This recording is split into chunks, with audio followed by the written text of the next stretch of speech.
La France, je l'ai aimé parce que c'est un pays libre, c'est un pays où il y a la liberté.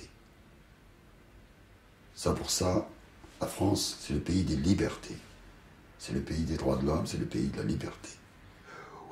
Oui, moi je sens libre au moment que je travaille, j'ai travaillé, je vis dignement avec les voisins, avec là où je travaille, j'ai pas eu de problème. J'ai travaillé pendant 40 ans, j'ai pas eu de problème, je vis mon à la retraite. Donc oui, je me sens libre, mais libre aussi, il faut savoir aussi le devoir. Il y a des libres, il y a des limites aussi.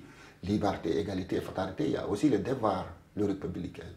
Je suis libre, les gens que je côtoie dans la rue sont libres. La liberté s'arrête que quand, par exemple, malheureusement, des gens sont emprisonnés ou sont je dirais, en garde à vue. Voilà, là, la liberté s'arrête. Mais après, c'est une affaire de justice. Est-ce que, voilà, c'est là où, à un moment donné, la liberté s'arrête. La liberté, bah, c'est déjà avoir la liberté de s'exprimer, de faire des choix, d'être libre en fait. On n'est pas forcément, je sais pas, d'être libre quoi. Dans liberté, il y a liberté politique, il y a liberté d'orientation sexuelle, il y a plusieurs choses que j'entends par liberté en fait. Il y a plein de choses. Pour moi, c'est liberté de m'exprimer, de circuler, de ne pas avoir peur d'aller où je veux. Et la liberté, selon les personnes, ça peut englober plein de choses différentes.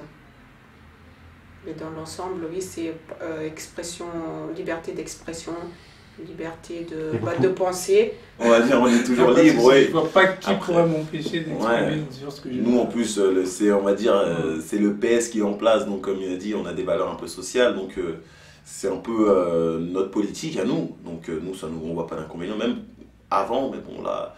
Avant, c'était à droite, il n'y avait pas de souci, maintenant ça bascule à gauche. On a un peu plus d'avantages, mais bon.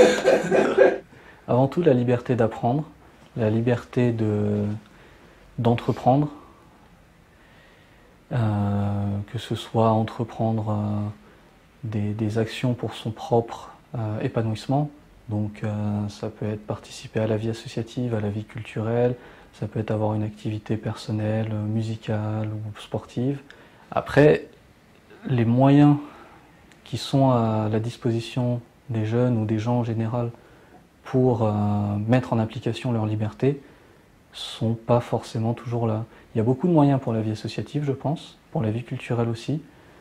Maintenant, on est libre, certes, mais la question c'est est-ce qu'on a les moyens de mettre en application notre liberté dans absolument tout ce qu'on souhaite faire. Pour moi, la première liberté qu'on peut avoir ou qu'on peut rechercher, c'est déjà la liberté de choisir ce qu'on veut faire, de choisir comment on le fait. C'est une opportunité que j'ai eue ici, ne serait-ce que le Pôle emploi de Nez-sous-Bois qui a soutenu l'association et qui nous a ouvert 2 postes. Voilà, c'est une possibilité qu'on a eue de s'impliquer dans un projet qui nous plaisait et non pas forcément de prendre un travail qui nous aurait peut-être moins plu, même si on aurait gagné plus d'argent. C'est un pays libre. C'est un pays libre. La Turquie aussi est un pays libre. Mais ce qui s'est passé, c'est que les parents qui sont venus en 1975 sont restés avec la même mentalité, n'ont pas évolué.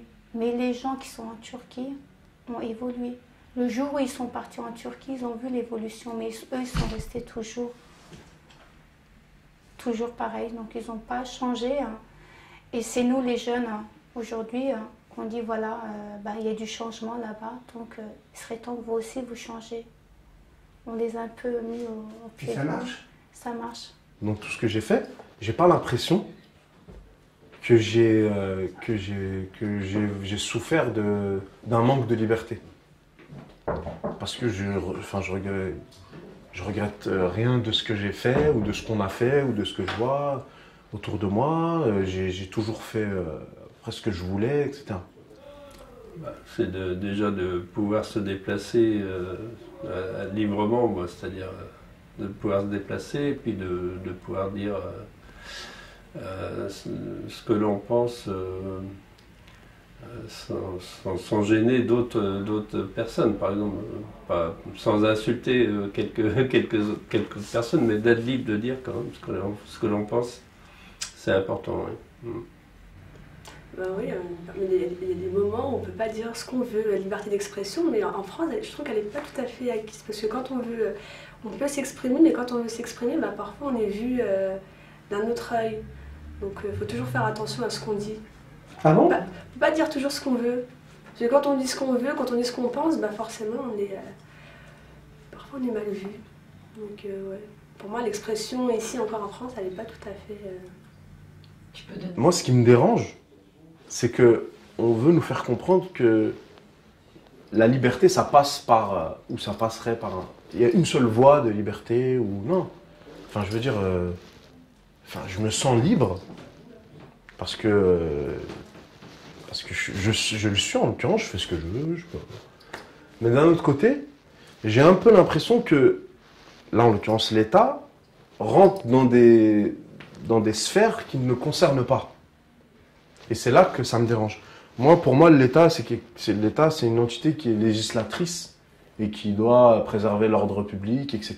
Mais qui ne doit pas rentrer dans des notions qui sont trop subjectives, qui concernent une sensibilité. L'État n'a pas à être sensible ou pas, voilà, c'est point et c'est comme ça.